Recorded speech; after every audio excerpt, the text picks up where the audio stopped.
United Nations Security Council members called on Armenia and Azerbaijan to respect the new ceasefire in Nagorno-Karabakh during a meeting on the conflicted region on Monday. The Council had a closed-door meeting regarding the ongoing conflict that has left hundreds dead since the 27th of September. During the meeting, the Council's 15-member states reiterated a plea by UN Chief Antonio Guterres for both the countries to honor the new ceasefire. According to diplomats, Russia, which holds the Council's rotating presidency, is working on a statement that would call for adherence to the truce. The International Red Cross president also advocated for a stable truce. Red Cross president, during a trip to the Italian Red Cross headquarters, said a stable ceasefire is needed in Nagorno-Karabakh to enable safe conditions for humanitarian work.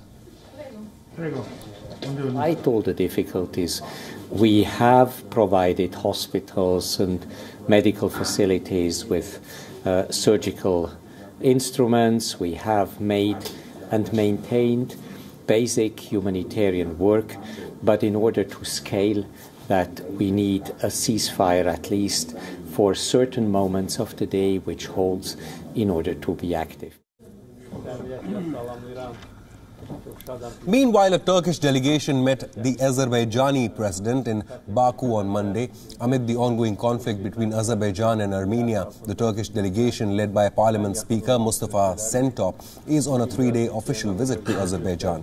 France, United States of America, and other nations have repeatedly criticized Turkey for its support to Azerbaijan. During the meeting, Azerbaijan's President Ilham Aliyev claimed Armenians are on the wrong path and that the Azeri army will reclaim its territory. Onlar bu münaqişənin coğrafiyasını genişləndirmək istəyirlər və çox yanlış yoldadılar. Çünki görürlər ki, tək başına bizim qarşımızda duruş gətirə bilmirlər.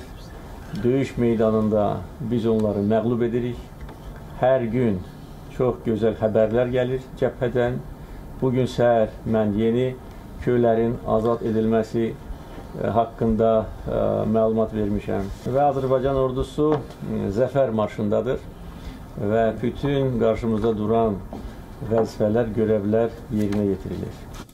Meanwhile, reports of renewed shelling on Monday challenged the new ceasefire in the disputed region. Nagorno-Karabakh lies within Azerbaijan but has been under the control of ethnic Armenian forces since 1994. The latest outburst of fighting began last month and has involved heavy artillery, rockets and drones, unleashing damage to both life and property.